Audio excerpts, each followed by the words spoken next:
It was just a Victorian-era family photo. When historians zoomed in on the mirror, everything changed. The photograph was discovered in a cardboard box at an estate sale in Baltimore, Maryland in the autumn of 2019. The house, a narrow 3-story Victorian row house in the historic Fells Point neighborhood, was being cleared after the death of its last occupant, an elderly woman named Helen Morrison, who had lived there alone for nearly 40 years.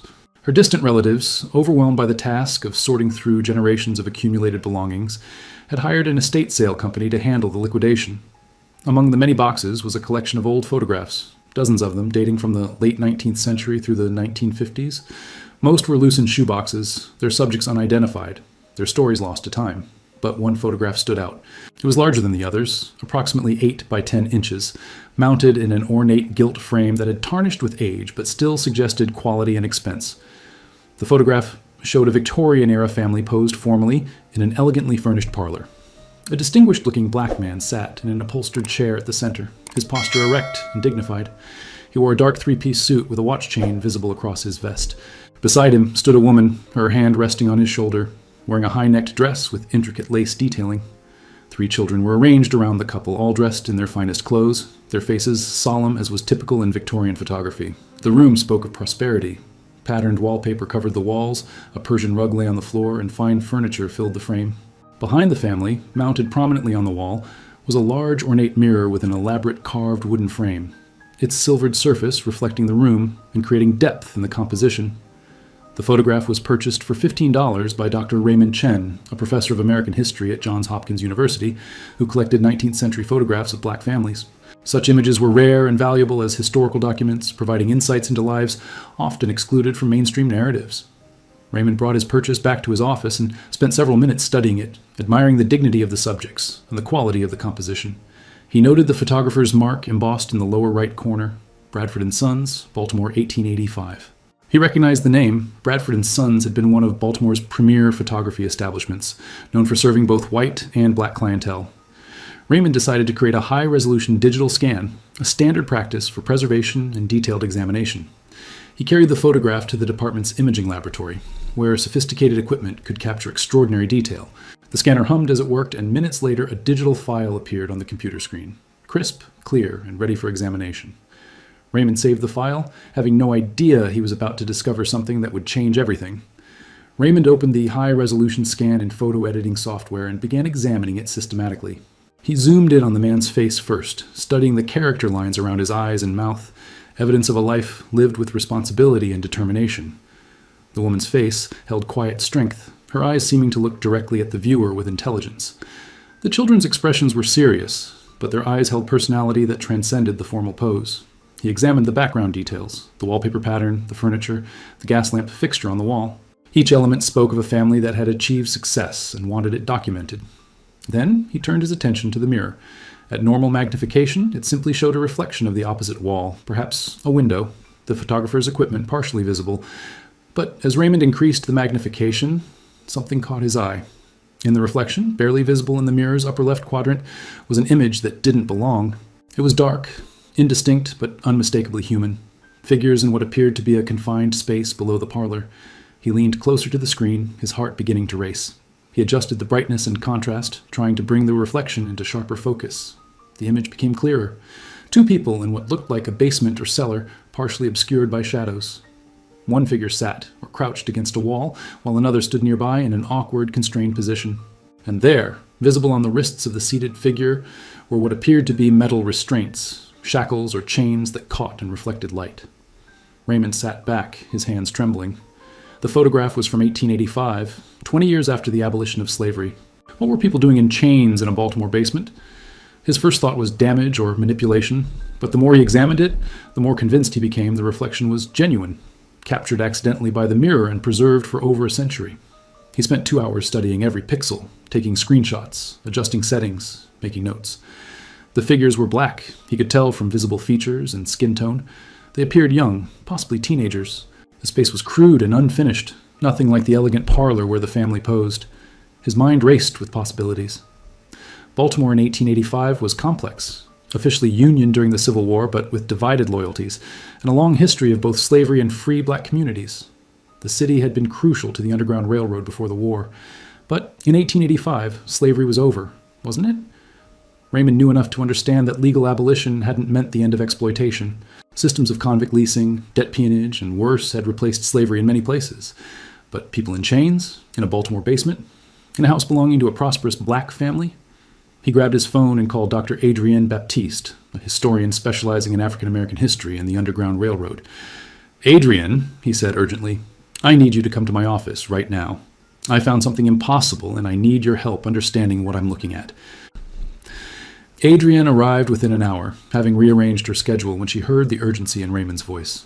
She was a striking woman in her early 50s with silver-streaked natural hair and sharp, perceptive eyes. Raymond had already printed high-resolution sections of the photograph, including the crucial mirror reflection detail, and spread them across his desk.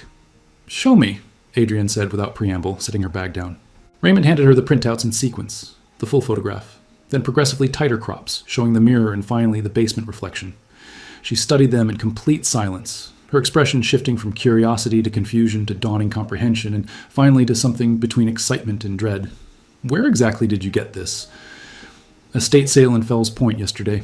Victorian family portrait, dated 1885. I was just scanning it when I noticed the reflection." He pulled up the full image on his computer.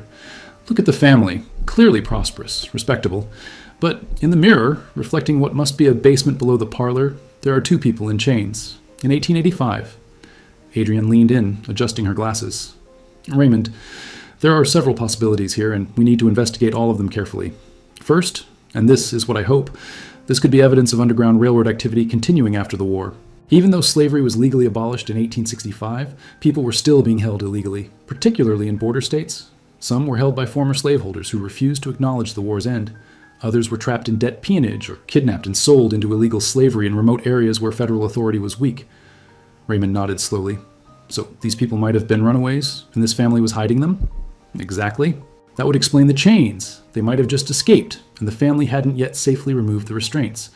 Underground Railroad work didn't stop in 1865. It continued into the 1870s and even 1880s. Baltimore was a major hub for this, and many families kept operating after the war." Adrienne paused, her expression troubled. "But there's another possibility, much darker. There were cases of black families who had achieved prosperity being coerced to participate in exploitation, through threats, economic pressure, or because the system was so pervasive they couldn't escape it. I'm not saying that's what we're looking at, but we can't rule it out until we know who this family was." The possibility hung heavy between them. Raymond wanted to believe in heroism and resistance, but Adrienne was right. They needed evidence, not assumptions. "How do we start?" Raymond asked quietly but firmly. Adrienne was already on her tablet. "The photographer's mark, Bradford & Sons, 1885. Studios kept meticulous records. If Bradford's records survived, we'll have a name. Then we trace the family through census records, city directories, property records, church registries, everything." She looked up, serious and determined. "This will take weeks, maybe months. But if this shows what we think, Underground Railroad activity 20 years after the war, or illegal slavery in a major city, it's one of the most important historical documents we'll ever work with. Those people in chains deserve their story told, and this family's story needs to be understood." Raymond looked back at the photograph, the dignified family, the elegant room, and the barely visible reflection of two people in chains in a dark basement. "Then let's find out who they were. All of them." The Maryland Historical Society occupied an imposing stone building in Baltimore's Mount Vernon neighborhood. Raymond and Adrienne arrived early on a cold November morning to meet Donald Peters, a retired archivist who had spent 40 years at the society.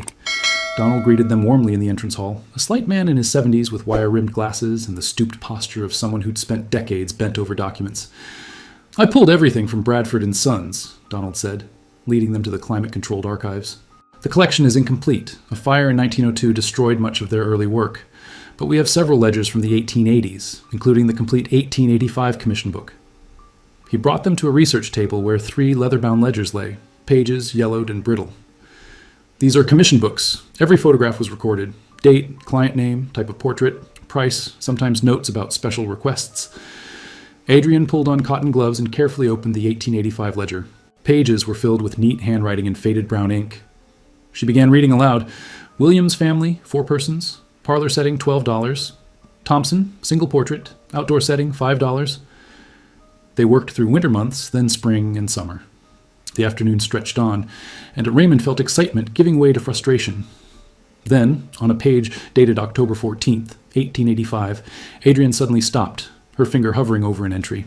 "Raymond," she said quietly, voice tight with emotion, "look at this." The entry read, "Freeman family, 5 persons, parlor setting with prominent mirror background, $18. Special commission, family requested privacy and evening appointment. Full payment received in advance." Raymond's pulse quickened. "Freeman, 5 persons. That matches our photograph. And $18 is significantly higher than standard rates. An evening appointment would be unusual and expensive, requiring extensive artificial lighting." "Very unusual," Donald confirmed. "Most sessions used natural daylight. Evening appointments required gas lamps or early electric lights, expensive and technically challenging. Requesting privacy suggests they had reasons for avoiding other clients or unnecessary staff." Adrian pointed to a small symbol in the margin, a tiny cross. "Donald, what does this mark mean?" Donald adjusted his glasses and smiled with recognition. "That's Bradford's notation for clients he considered trustworthy or sympathetic to progressive causes. I've seen it beside known abolitionist families, Quakers active in reform, and prominent black families involved in social justice work before and after the war." Raymond and Adrian exchanged glances, understanding the significance. If the Freemans were marked this way, Bradford considered them people of integrity, possibly involved in Underground Railroad activities. They spent hours in city directories from 1885, finding several Freeman families, but only one matching their criteria. Thomas Freeman, merchant and property owner, residing at 47 Lancaster Street in Fells Point, the same neighborhood where Raymond had found the photograph. "That cannot be coincidence," Raymond said, hands shaking as he took notes. Property records traced ownership back to 1882 when Thomas Freeman, free man of color, purchased it. The 1880 census provided crucial details. Thomas Freeman, age 38, black merchant.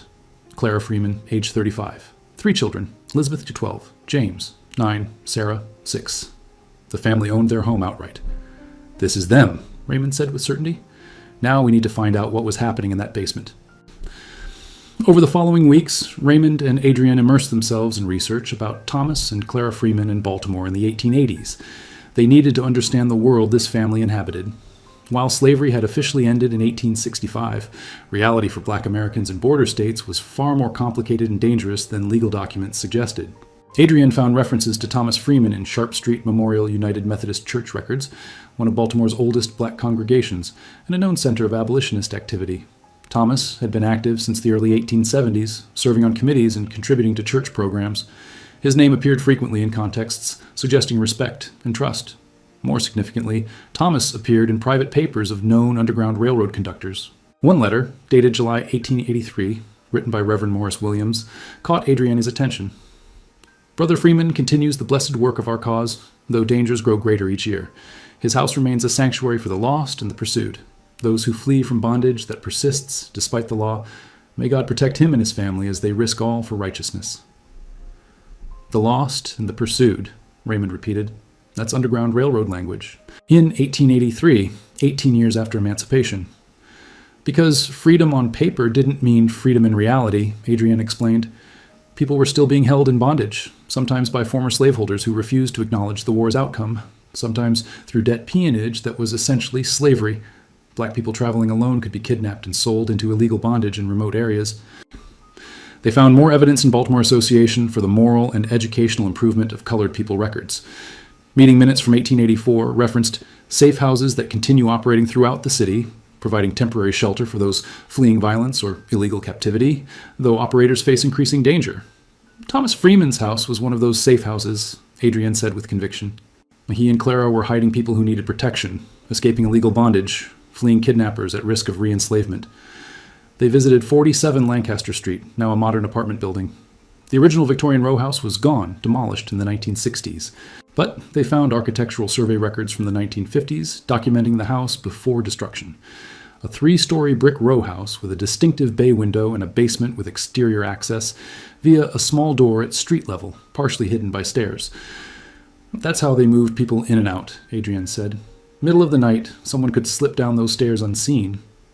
They knocked on doors in the neighborhood. An elderly black man named Thomas Washington, in his late 80s, remembered family stories. "My grandfather talked about a Freeman family on this street, way back. Said they were respected, successful, but also helped folks in trouble. He never said exactly what kind of help, but I understood it was dangerous, brave." Raymond showed him the photograph. The old man studied it carefully. They looked dignified, like people who knew what they were doing was right, even if dangerous. I hope you find out the whole story. They all deserve to be remembered. The breakthrough came 3 weeks later from an unexpected source. Adrian had posted a query on an Underground Railroad history genealogy forum asking about Thomas Freeman or Baltimore safe houses in the 1880s. She received a message from Beverly Thompson in Philadelphia, researching her own family history. Beverly explained that her great-great-grandfather, Samuel Carter, had been involved in Underground Railroad work in Maryland and Pennsylvania during and after the Civil War. After his death in 1923, his personal papers were preserved, including a detailed journal from 1870 to 1890 documenting his work helping people escape illegal bondage. "I've been transcribing the journal," Beverly wrote, "and I found references to T.F. in Baltimore who provided shelter. Based on your description, I think T.F. is Thomas Freeman, and I have an entry from October 1885 that might be relevant." Adrian called Beverly immediately. Within 2 days, scanned journal pages arrived. The handwriting was challenging but legible with patience. The entry from October 10, 1885 read, "Received word from T.F. in Baltimore that 2 souls arrived at his house 2 nights ago, having escaped from a farm in southern Maryland, where they'd been held in illegal bondage nearly 2 years. A brother and sister, ages 16 and 14, bearing marks of their captivity. T.F. reports they're in poor health but strong in spirit. He'll shelter them until arrangements can be made for transport north." Raymond read aloud, voice shaking. October 10th, 1885, 4 days before the Freeman portrait. The timing is perfect. October 13th. T.F. writes, "The situation is precarious. Slave catchers came to Fells Point yesterday, searching houses and questioning residents. They had descriptions of the 2 escapees and offered rewards. T.F. and Clara acted with composure, concealing the siblings and presenting themselves as a respectable family. The searchers didn't find the basement hiding space, but T.F. fears they'll return." Then October 15th. T.F. commissioned a family portrait yesterday as both precaution and symbolic declaration. He said, if his family is to be targeted by those perpetuating slavery's evil, he wants a permanent record of who they are and what they stand for. The photograph is his declaration to history that his house is a place of freedom. The 2 young people remain safe. I'm arranging their transport to Philadelphia within the fortnight. Adrian had tears streaming down her face. He knew what he was doing. That photograph wasn't just a family portrait. It was a declaration of purpose, a testimony. And now we're seeing not just his declaration, but evidence of exactly who he was protecting. Samuel's journal continued tracking Daniel and Ruth, the siblings' names. October 22nd. The 2 successfully transported to Philadelphia last night. Arrived safely this morning. I've arranged temporary lodging. Daniel shows aptitude for carpentry, Ruth for needlework. Both are profoundly grateful to T.F. and his family. An 1887 entry included, "Letter from Daniel, now 18 and employed as apprentice carpenter. He writes that he and Ruth will never forget the Freeman family who risked everything. He keeps the memory of that Baltimore house in his heart as a reminder that goodness exists, even in darkest times." Raymond sat back, overwhelmed. We know who they were now. Daniel and Ruth, brother and sister, 16 and 14, held in illegal slavery and rescued by the Freemans. And we have proof, Adrian added. Primary source documentation. This isn't speculation, it's history. Raymond and Adrian spent weeks tracing the Freeman family forward from 1885, discovering what became of Thomas, Clara, and their children. What emerged was simultaneously inspiring and heartbreaking, revealing both courage and the terrible price paid for their principles. The first discovery came from Baltimore newspaper archives. In June 1888, a brief article appeared. Merchant's home vandalized. The residence of Thomas Freeman, a colored merchant on Lancaster Street, was broken into Sunday night by unknown assailants. Windows were shattered, furniture destroyed, threatening messages left on walls. Mr. Freeman declined comment. Police are investigating. No follow-up articles, no arrests. But Adrian found a letter from Reverend Williams dated June 1888, far more explicit. Brother Freeman's house was viciously attacked 3 nights ago by a mob connected to slave catching or sympathetic to illegal bondage. The assault was brutal, punishment and warning. Every ground floor window shattered, furniture destroyed, threatening messages painted in the parlor warning the Freemans to cease activities or face worse, including explicit threats against Clara and the children. Thomas wasn't home, which likely saved his life, but Clara and the children were terrorized. Thomas is shaken but resolute. I fear greatly for their safety. Property records showed Thomas and Clara sold 47 Lancaster Street in February 1889, 8 months after the attack, taking a financial loss, suggesting desperation. The 1890 census located them in West Baltimore in a smaller house, suggesting forced downsizing to escape danger. Thomas continued his business, but there were no further references to safe house activities. The 1888 attack had apparently ended the Freemans' Underground Railroad work, at least publicly. Thomas Freeman died in 1902 at age 60. His obituary in the Baltimore Afro-American was respectful. Thomas Freeman, aged 60, respected merchant and longtime church member, passed away Tuesday. Freeman was known as a successful businessman, devoted husband and father, and a man who dedicated his life to the welfare of his people, survived by wife Clara and 3 adult children. No mention of Underground Railroad activities. Such acknowledgement remained dangerous even in 1902. But the phrase, dedicated his life to the welfare of his people, suggested some understood what he'd done. Clara Freeman lived until 1921, remaining active in church and becoming known for charitable work, particularly helping newly arrived black migrants during the Great Migration. She died at 76, her obituary describing her as a pillar of the community and a woman of remarkable strength. The 3 children, Elizabeth, James, and Sarah, all lived successful lives. Elizabeth became a teacher, James took over the business, Sarah married and moved to Washington, D.C. All had children and grandchildren. Through genealogical databases, Raymond and Adrian traced descendants to the present. They located Marcus Freeman, a 67-year-old retired engineer in Silver Spring, Maryland, great-great-grandson of Thomas and Clara. When Adrian called, explaining their research, there was long silence before Marcus spoke, voice thick with emotion. I had no idea. My grandmother told stories about Thomas and Clara being respected people, but never mentioned the Underground Railroad. I don't think she knew. It was dangerous knowledge, Adrian explained gently. Even decades later, people kept it secret to protect themselves and families. Marcus agreed to meet. When he saw the 1885 photograph, he wept. They were heroes. They risked everything to help strangers. And I never knew. How many other stories are lost? Too many, Raymond replied.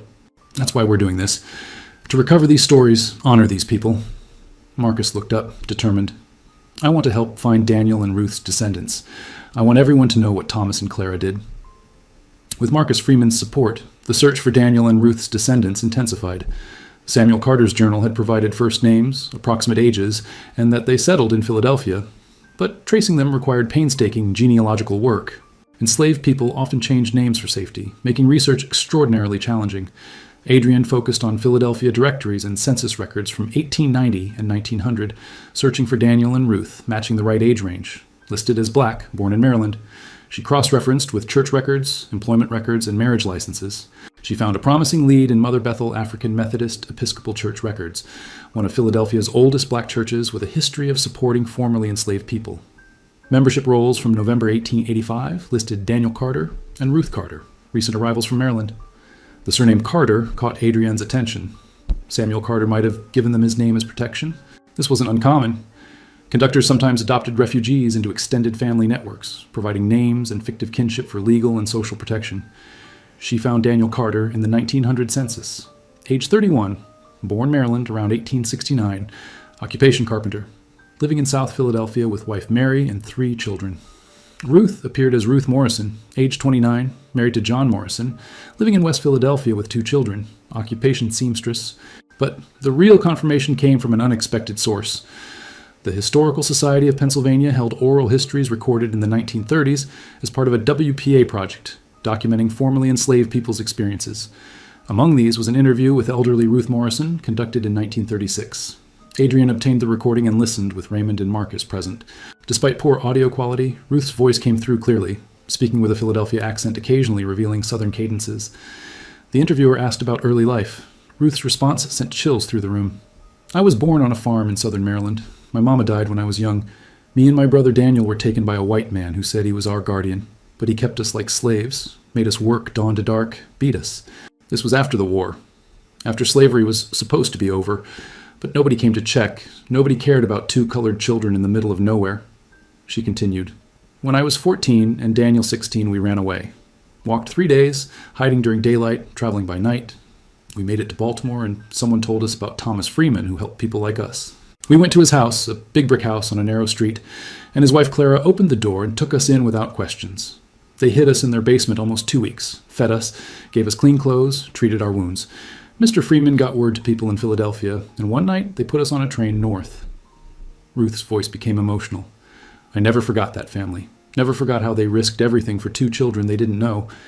Mr. Freeman told me before we left, "You're free now, child. Live a good life, and remember there are people who will help you, who stand up for what's right."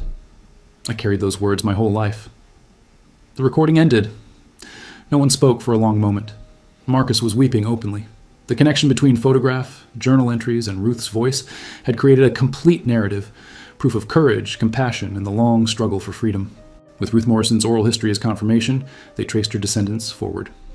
Ruth lived until 1944, dying at 73. Through genealogical work, they located 3 living great-great-grandchildren.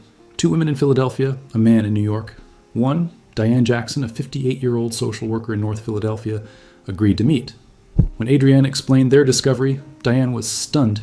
I knew great-great-grandma Ruth came from Maryland, that she'd escaped bad circumstances. But nobody explained what or gave details.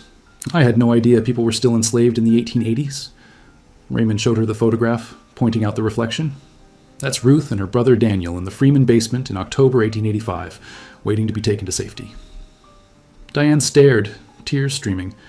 Her teenage daughter Jasmine leaned in. She was my age, 14, in chains, running for her life. She survived because of the Freemans, Marcus said, taking Diane's hand. Your great-great-grandmother was saved by my great-great-grandparents. That connection binds our families across 135 years. Diane gripped his hand.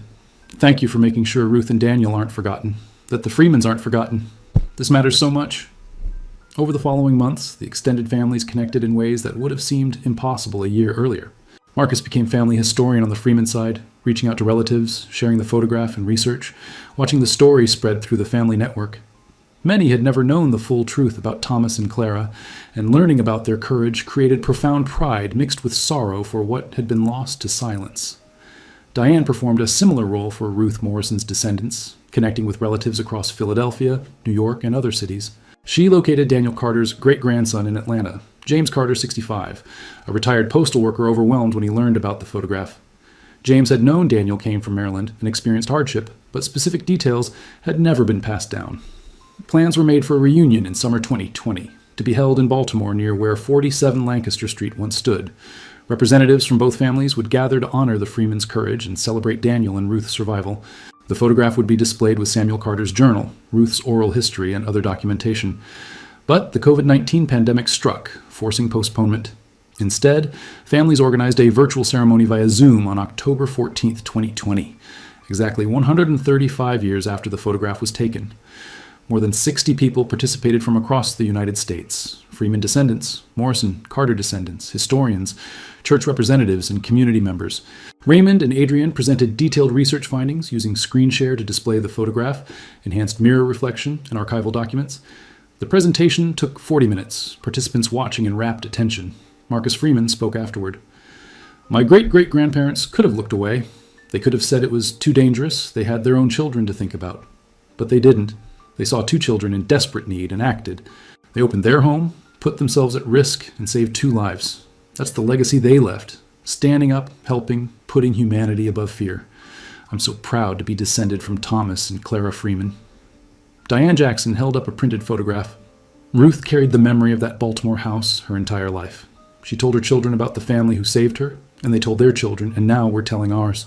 This photograph proves that even in darkest times, some people chose light. Even when dangerous, some chose what was right. We're all here because of that choice. Ruth and Daniel survived, built lives, raised families. Their descendants are scattered across this country, living and thriving. Because 135 years ago, Thomas and Clara Freeman opened their door. Jasmine Jackson, 18, spoke for the youngest generation. When I first learned about Ruth and Daniel, I was their age. I couldn't imagine surviving what they survived or having the courage to escape. And I couldn't imagine the Freemans' courage, opening their home knowing they could be attacked or killed. But that's my history, our history, and I'm proud to carry it forward. The ceremony concluded with silence, 60 people honoring those who came before. When it ended, there were tears, shared stories, and promises to stay connected. The photograph remained in Raymond's collection, but was loaned to museums. Adrienne began a scholarly article for the Journal of African American History. Marcus and Diane collaborated on a book for general readers. In October 2021, when restrictions eased, the in-person reunion finally happened. More than 50 descendants gathered in Baltimore at a small park near 47 Lancaster Street's former site. A historical marker was unveiled, funded by both families and historical organizations. The bronze plaque read, "On this site stood the home of Thomas and Clara Freeman, who operated a safe house for people escaping illegal bondage in the 1880s. The Freemans risked their lives and their children's safety to provide shelter and hope. Among those they helped in October 1885 were Daniel and Ruth Carter, teenage siblings who escaped forced labor in southern Maryland. This marker honors the Freemans' courage and all who fought for freedom after slavery's legal abolition. The photograph and its story were eventually featured in a major exhibition at the Smithsonian's National Museum of African American History and Culture. Hidden in plain sight, the Underground Railroad. After emancipation opened in fall 2022, immediately drawing enormous crowds. Lines wrapped around the building on weekends, and advance tickets had to be reserved weeks ahead. The Freeman portrait was the centerpiece, displayed in a climate-controlled case with specialized lighting allowing visitors to see the haunting mirror reflection from the correct angle. The exhibition design was thoughtful and powerful. Visitors entered through a corridor explaining how slavery's 1865 abolition hadn't ended various bondage forms. Statistics and maps documented convict leasing, debt peonage, child apprenticeship systems, and outright kidnapping continuing into the 20th century. Personal testimonies, including Ruth Morrison's oral history, played on audio stations throughout. The Freeman photograph was displayed at eye level in the main gallery, dramatically lit and enlarged. High-resolution reproductions of the mirror reflection, with Daniel and Ruth clearly visible, appeared on adjacent walls. Visitors could read Samuel Carter's journal excerpts, Reverend Williams' letter about the 1888 attack, and census records corroborating the story. Contemporary descendant photographs showed the living legacy of that 1885 moment. Interactive touchscreens allowed exploration of the research process, tracking Raymond and Adriana's investigation from initial discovery through family identification and descendant location. Educational materials explained how to conduct similar research, encouraging visitors to explore their own family histories and look more carefully at old photographs for hidden stories. The exhibition attracted national and international media attention. Major newspapers ran features. Documentary filmmakers produced a PBS special featuring interviews with Raymond, Adrian, Marcus, Diane, and other family members.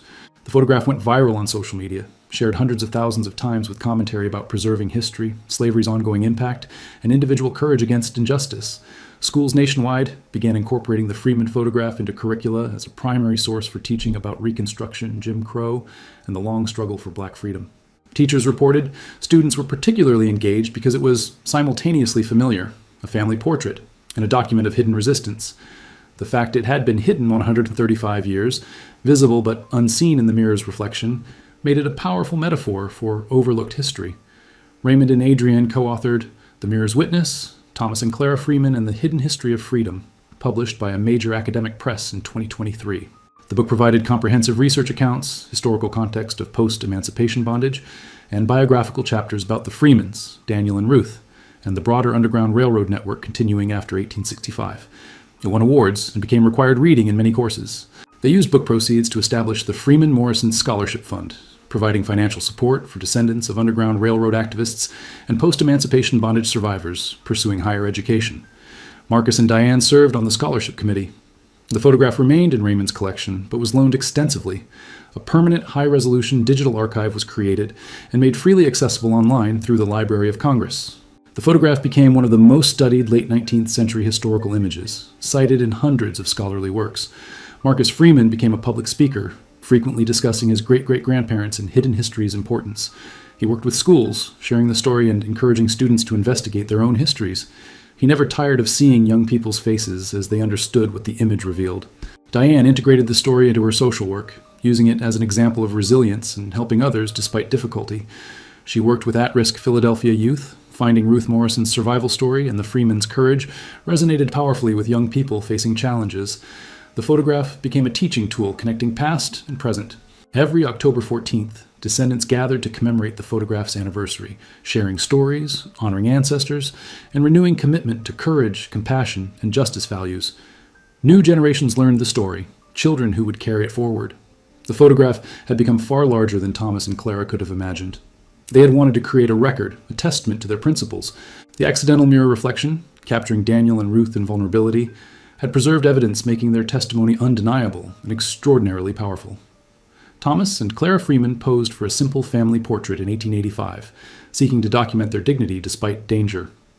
The mirror captured something more, evidence of extraordinary courage, Daniel and Ruth's survival, a bridge across 135 years. Their story, once hidden in a barely visible reflection, was now known and honored. And it would continue inspiring as long as people believed ordinary individuals, acting with courage and compassion, could change the world, one life, one choice, one moment at a time.